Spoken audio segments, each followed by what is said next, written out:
প্রিয় ছাত্রছাত্রী, তোমাদের সকলকে আমাদের ইউটিউব চ্যানেল বেঙ্গল মাইন্ডসে স্বাগত জানাই। আশা করি তোমরা সকলেই ভালো আছো।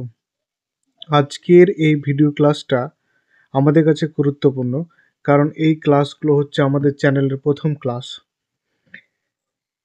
আজকের এই ক্লাসে আমরা ক্লাস 11-এর সেমিস্টার 1-এর কমপ্লেক্স নাম্বার চ্যাপ্টারটি পড়ব। কমপ্লেক্স নাম্বার ও দ্বিঘাত সমীকরণ যেটা আছে সেটা।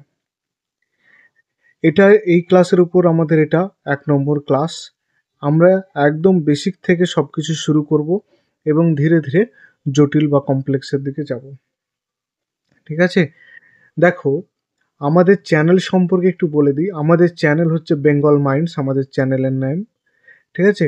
তোমরা যারা উচ্চ মাধ্যমিকের অর্থাৎ ক্লাস 11 ও 12-এর ম্যাথ পড়ো, তো এই চ্যানেলের মাধ্যমে আমরা কিন্তু তোমাদেরকে ম্যাথ পড়াবো। ঠিক আছে? আমি এবং আরেকটা টিচারও আছে ম্যাথামেটিক্সের, আমরা দুজন মিলে এইখানে ম্যাথ পড়াবো। তো তোমাদের যদি কোনো ম্যাথামেটিক্সের সমস্যা হয় তবে তোমরা অবশ্যই আমাদের চ্যানেলটিকে সাবস্ক্রাইব করবে।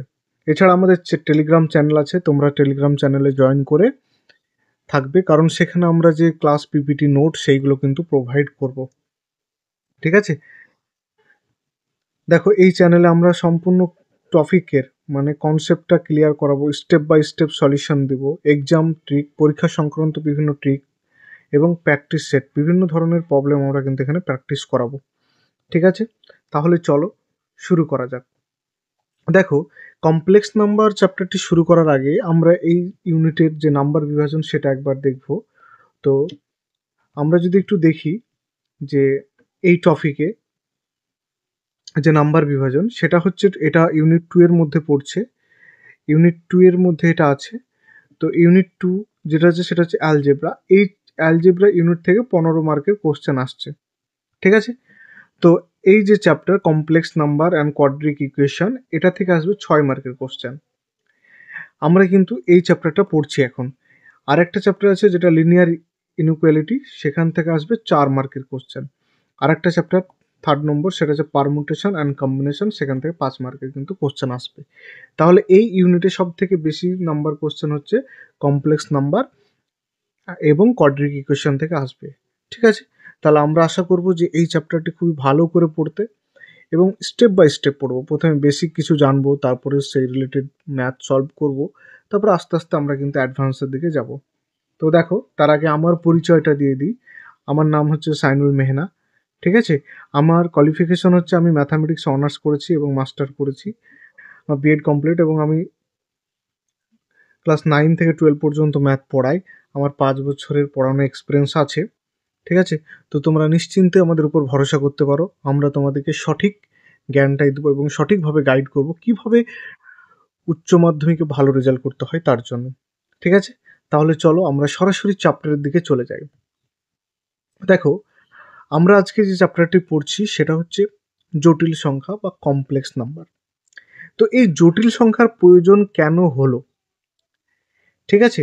তোমরা ক্লাস 9 পর্যন্ত, ক্লাস 9-এ একটা পড়েছো, সেটা হচ্ছে রিয়াল নাম্বার।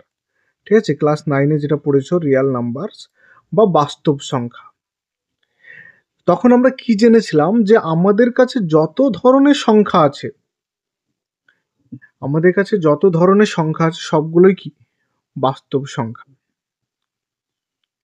যেটাকে বড় হাতের আর দ্বারা চিহ্নিত করেছিলাম। যেমন 0, 1, 2 এই ধরনের সব সংখ্যা, -1, -2, -3 সব, হ্যাঁ, √2, √3, √5, হ্যাঁ, এই যত ধরনের 3/5, হ্যাঁ, এই সব ধরনের সংখ্যা। মানে আমরা যখন পড়েছিলাম ন্যাচারাল নাম্বার, হোল নাম্বার অর্থাৎ কি স্বাভাবিক সংখ্যা,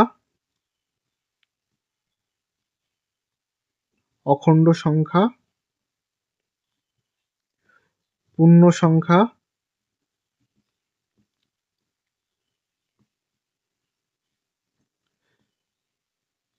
মূলদ সংখ্যা, আর 5 নম্বর হচ্ছে অম্লজ সংখ্যা। ঠিক আছে? এই সব যে জিনিসগুলো আমরা 9-এ পড়েছিলাম, এই সবগুলোকে একসঙ্গে বলা হতো রিয়াল নাম্বার, অর্থাৎ বাস্তব সংখ্যা। তাহলে কি বলা হতো সবগুলোকে একসঙ্গে? বাস্তব সংখ্যা, এটাকে একসঙ্গে বলা হতো বাস্তব সংখ্যা।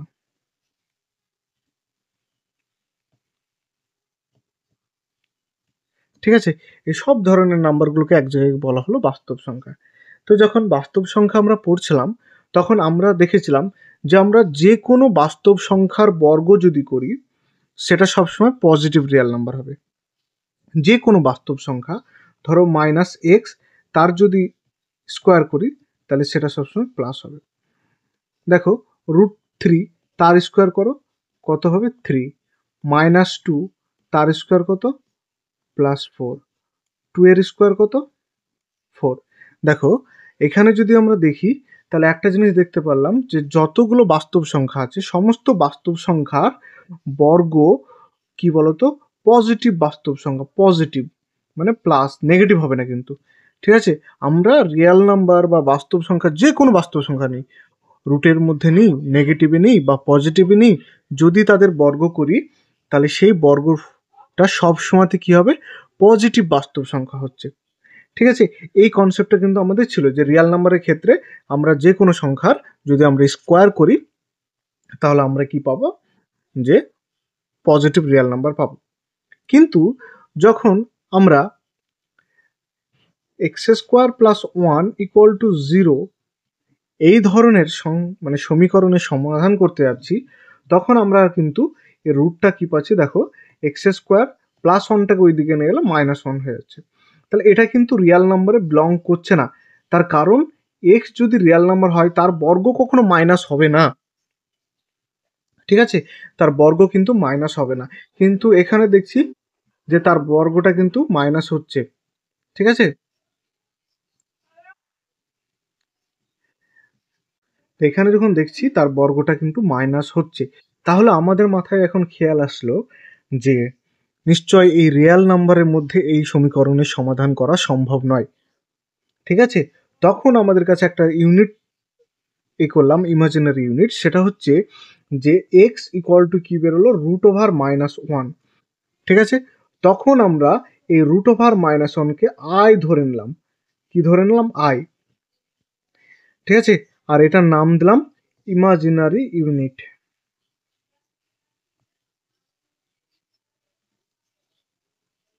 ইউনিটস, ঠিক আছে, এটা নাম দিলাম ইমাজিনারি ইউনিট। বোঝা গেল?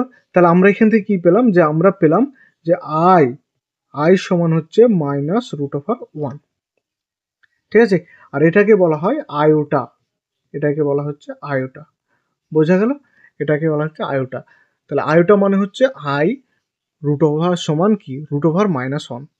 ঠিক আছে, এবার দেখো আয়োটার অখণ্ড ঘাতসমূহ। ঠিক আছে, এই যে আয়োটা পেলাম অর্থাৎ i পেলাম, এবার আমরা দেখব তার অখণ্ড ঘাতসমূহ। তাহলে আমরা দেখো প্রথমে কি পেলাম? যে আমরা নিলাম যে i সমান হচ্ছে √(-1).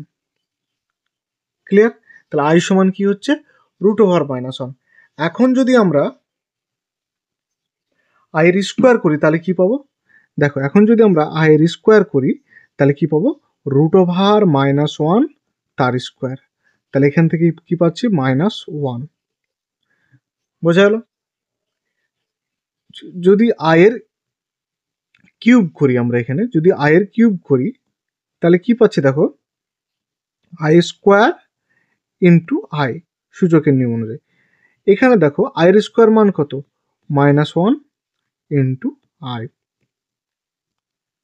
তাহলে কি হবে?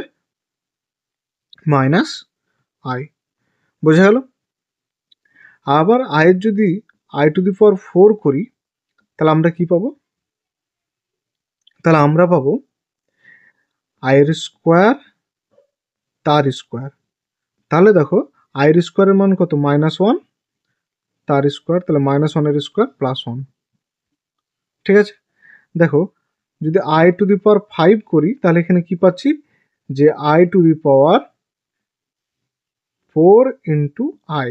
দেখো i⁴ মানে কি? 1, তাহলে 1 * i, তাহলে হচ্ছে i। তাহলে দেখো এই ভ্যালুটা i⁴ এর ভ্যালু যেটা আছে সেটাই কিন্তু আই টু দি পাওয়ার 5 এর ভ্যালু কিন্তু সেটা সেম। ঠিক আছে, আবার যদি দেখো আই টু দি পাওয়ার 6 করি, তাহলে কি হচ্ছে যে I to the power 5 into I, বোঝা গেল? তাহলে আই টু দি পাওয়ার 5 মানে কি আই ইন্টু আই, বা এটা আর একটু হলো তাহলে আই স্কোয়ার। ঠিক আছে, আই স্কোয়ার মানে কি -1। তাহলে দেখো এখানে আই স্কোয়ারের ভ্যালু যেটা ছিল আই টু দি পাওয়ার 6 এর ভ্যালু কিন্তু একই আসছে, বোঝা গেল? তাহলে এইভাবে যদি আমরা দেখতে চাই তাহলে সমস্ত ক্ষেত্রে কিন্তু আয়ের যে ভ্যালুটা আছে সেটা কি হচ্ছে যে আই -1 আই আর +1 মধ্যে সীমাবদ্ধ, বোঝা গেল? আমরা যদি করি তাহলে দেখো আমি আরো কয়েকটা করে দিচ্ছি। দেখো আই টু দি পাওয়ার 7, তাহলে কি হচ্ছে বলো তো I to the power 6 into I, তাহলে আই টু দি পাওয়ার 6 মানে কি -1 ইন্টু আই, তাহলে হচ্ছে -i। আবার আই টু দি পাওয়ার 8 এর ভ্যালু কত, আই স্কোয়ার টু দি পাওয়ার 4 করে দিচ্ছি, তাহলে আই স্কোয়ারের ভ্যালু কত, আই স্কোয়ার মানে হচ্ছে -1, তাহলে -1 টু দি পাওয়ার 4, তাহলে +1, বোঝা গেল? তাহলে আই টু দি পাওয়ার যদি 9 করি তাহলে কি I to the power 8 into I, তাহলে আই টু দি পাওয়ার 8 মানে কি 1 ইন্টু আই, তাহলে এটা সমান হচ্ছে কত আই। ঠিক আছে, বোঝা গেল? তাহলে আই টু দি পাওয়ার 10 এর মান যদি বের করতে বলে তাহলে কি হবে যে I to the power 9 into I, বা এটাও করা যেতে পারে, বা আই স্কোয়ার টু দি পাওয়ার 5ও করা যেতে পারে, আমি করে দিয়ে ওটা সহজ হবে। তাহলে আই স্কোয়ার টু দি পাওয়ার 5, তাহলে আই স্কোয়ার মানে কত, এ স্কোয়ার মানে -1, তার টু দি পাওয়ার 5 মানে সেই -1, বোঝা গেল? তাহলে দেখো এখানে আমরা তিনটে মান আমাদেরকে মেনলি মুখস্থ রাখবো। এক, আই টু দি পাওয়ার 1, অর্থাৎ আই মানে হচ্ছে আই, আই স্কোয়ার মানে হচ্ছে কি -1, আর আই কিউব মানে হচ্ছে -i, বোঝা গেল? তাহলে আই স্কোয়ার সমান হচ্ছে -1, আই কিউব মানে আই, বোঝা গেল? তাহলে এটা দেখো আয়ের পাওয়ার 1 থেকে 10-এর মধ্যে আমরা এগুলো ক্যালকুলেশন করে বের করে ফেললাম। ঠিক আছে, এবার আমরা যেটা দেখব যে আয়ের যে কোনো ধনাত্মক মান, যে কোনো ধনাত্মক অখণ্ড ঘাত নির্ণয়। ঠিক আছে, মানে আয়ের যে কোনো পাওয়ার থাকলে আমরা তার মান বের করতে পারবো। দেখো এর থিওরিটা আমি একটু তোমাদেরকে বলি, যে আমাদের প্রথম টার্গেট ধরো I to the power n আছে, ঠিক আছে, 4 দ্বারা ভাগ করা যায়। ঠিক আছে, যদি 4 দ্বারা ভাগ করা যায় মানে n সমান যদি 4k হয় মানে 4-এর গুণিতক আকারে লেখা যায়, বোঝা গেল? তাহলে আই n সমান যদি 4k হয় তাহলে সেটার ভ্যালু হবে 1। ক্লিয়ার? মানে ওর পাওয়ারটা যদি 4-এর গুণিতক হয় তবে ওটার ভ্যালু হবে কত, 1। যেমন আই 32, তাহলে কি আই 4 × 32, তাই না? তার মানে এটার ভ্যালু হচ্ছে 4-এর গুণিতক আকারে লেখা যাচ্ছে 1।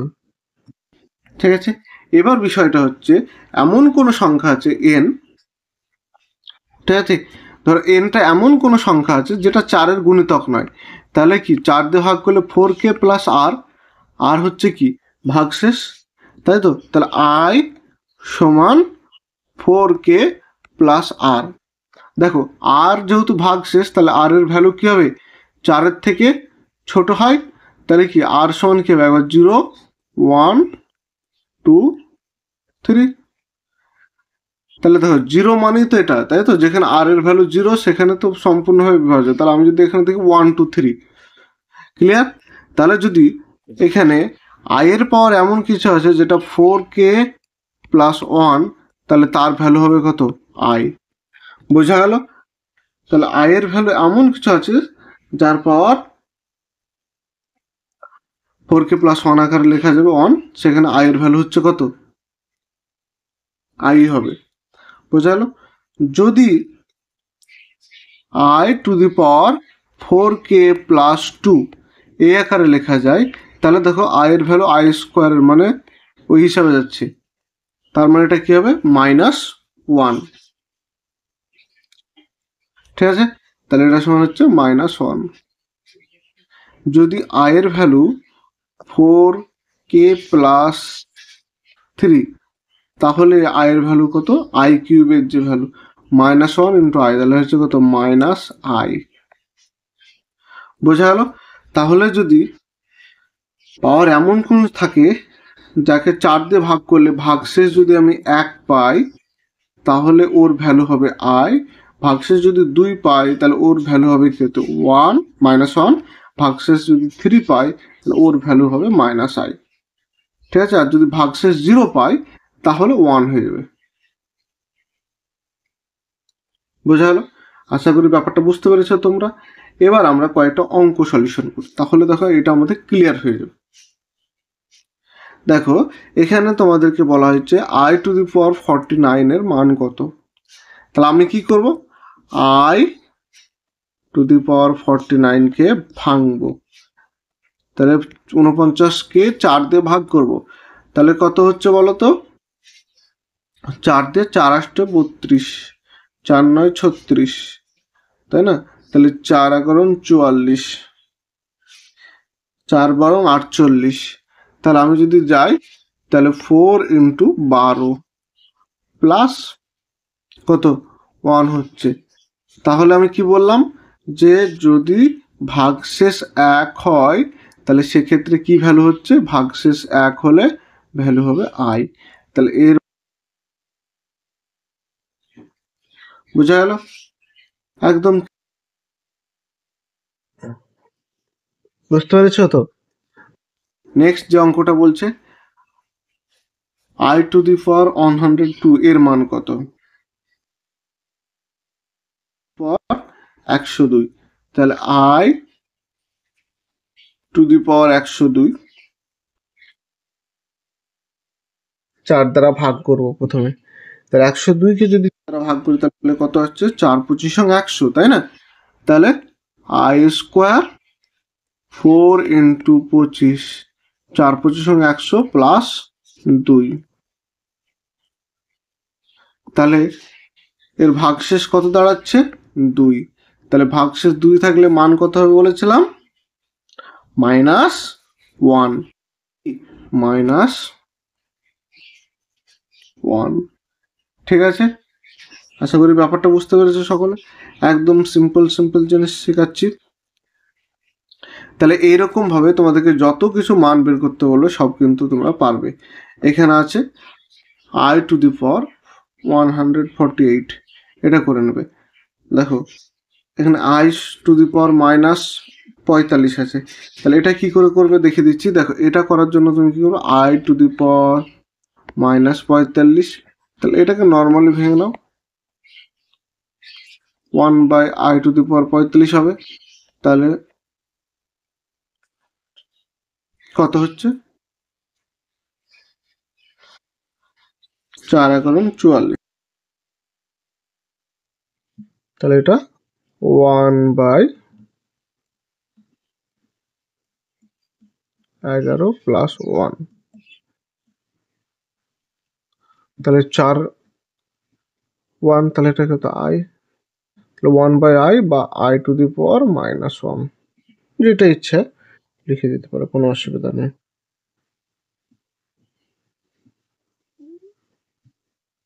ঠিক আছে, আশা করি এই ব্যাপারগুলো সবকিছু বুঝতে পেরেছো তোমরা।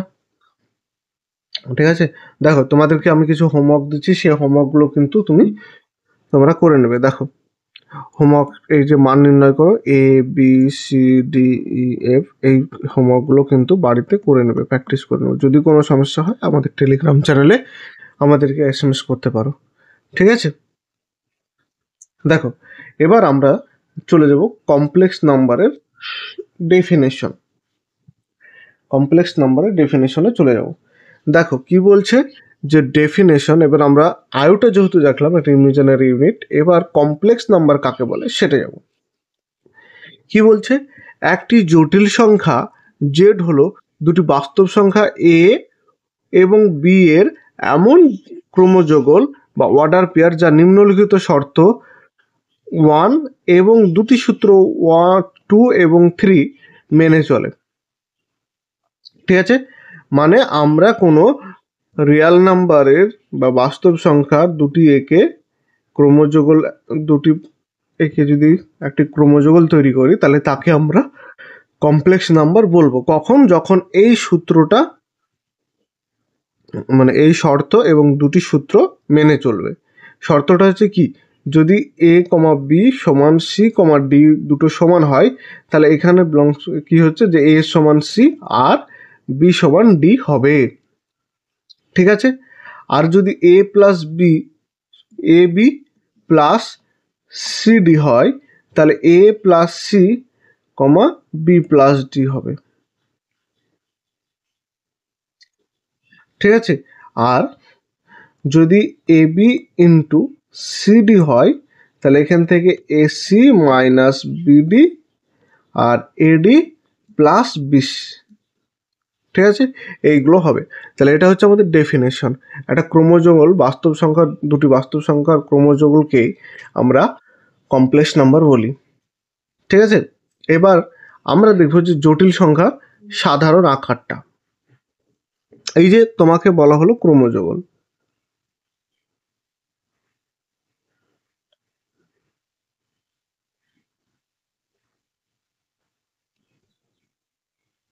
ঠিক আছে, এই যে ক্রোমোজোগল ধরো পি, এটা হচ্ছে এক্স কমা ওয়াই।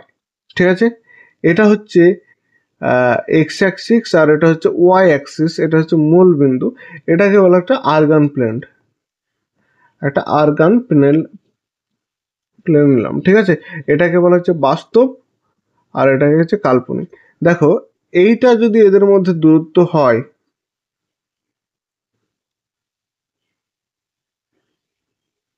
পি আর এখানে যদি এম হয় এটা, তাহলে এই পার্টটা হচ্ছে এক্স আর এই পার্টটা হচ্ছে ওয়াই। ঠিক আছে, তখন এক্স কমা ওয়াই এই যে জটিল সংখ্যাটা আছে এই জটিল সংখ্যাকে আমরা প্রকাশ করব জেড সমান X plus I Y. Clear? বোঝা গেল? তাহলে এটা আমরা কি আকারে প্রকাশ করব? জেড সমান এক্স প্লাস আই ওয়াই। ঠিক আছে, দেখো এখানে এই যে জেড এর দুটি পদ, এ একটা পদ আর এ একটা পার্ট, এইটাকে বলা হয় রিয়াল পার্ট। এটাকে বলা হচ্ছে কি রিয়াল পার্ট, আর এটা ওয়াই হচ্ছে imaginary part. Imaginary part. Clear? এটাকে বলা হচ্ছে ইমাজিনারি পার্ট। দেখো এটা আমরা কিভাবে প্রকাশ করব ভাষায়, এটাকে আমরা প্রকাশ করব রিয়াল পার্ট অফ জেড সমান হচ্ছে এক্স আর ইমাজিনারি পার্ট অফ জেড সমান হচ্ছে ওয়াই। ঠিক আছে, তাহলে এটাই হচ্ছে আমাদের একটা জটিল সংখ্যার সাধারণ রূপ আর এটা হচ্ছে তার জ্যামিতিক প্রকাশ। ঠিক আছে, বোঝা গেল? আশা করি ব্যাপারটা তোমরা বুঝতে পেরেছো। তাহলে আমরা যদি কোনো জটিল সংখ্যা তোমাদেরকে দেওয়া থাকে তাহলে সেটা কি আকারে দেওয়া হবে? Z to Z X plus, এটাকে এখানে কি বললাম, এটা হচ্ছে রিয়াল পার্ট আর এটা হচ্ছে, বোঝা গেল? এখানে ব্যাপারটা একটা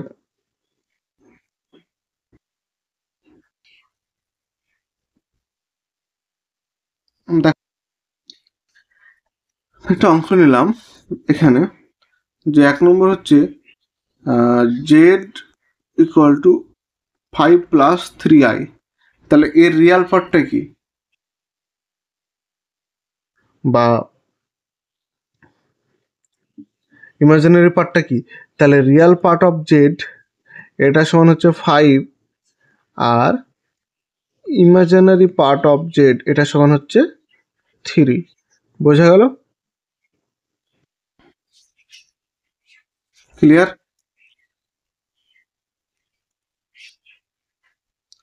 আরেকটা অঙ্ক যদি আমি তোমাদেরকে, যে √3 মাইনাস i√3 মাইনাস i, তাহলে আমি এটা কি করব, √3 মাইনাস আইটা কমন নাও, তাহলে কি হচ্ছে √3 মাইনাস 1।